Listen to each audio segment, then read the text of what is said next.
barang ya ki por kisnam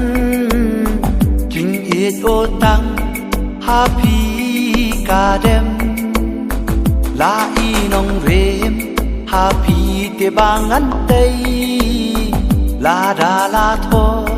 ha shun ki play la bun bun si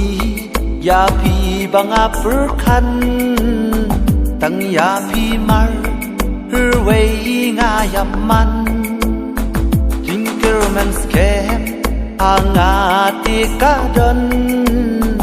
i ba i jong nga ti phin long oh ho ho ho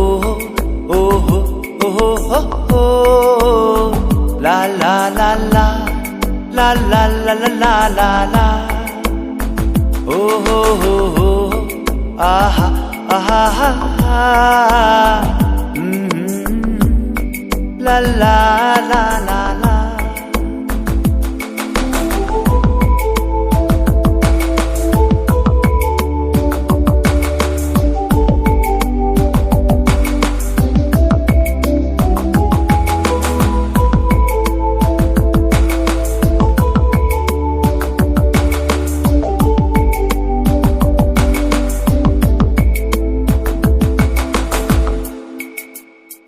la ker teng jong ki ngam la ban tim tang yo ia pi ken de men sim dik dik nga la per shang da bun tli ki la i dur jong pi mar wei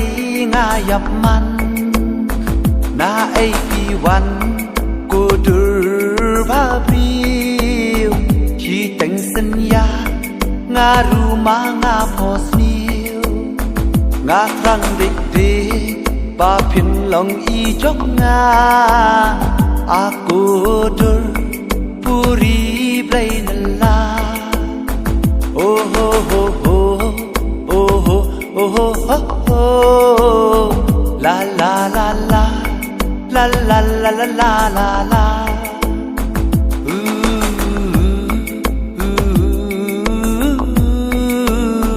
ah ha ha ha la la la la la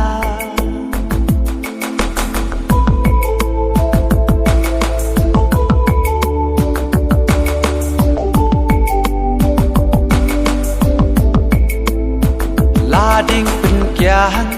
yang ha ki thom ki ke min sim jong nga tang sha phi ka he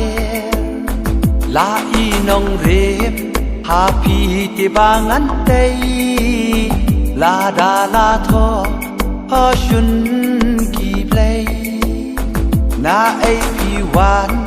ko dur ba priu chi teng san ya nga ru ma nga posniu nga trang dik dik ba phin long i jong nga aku dur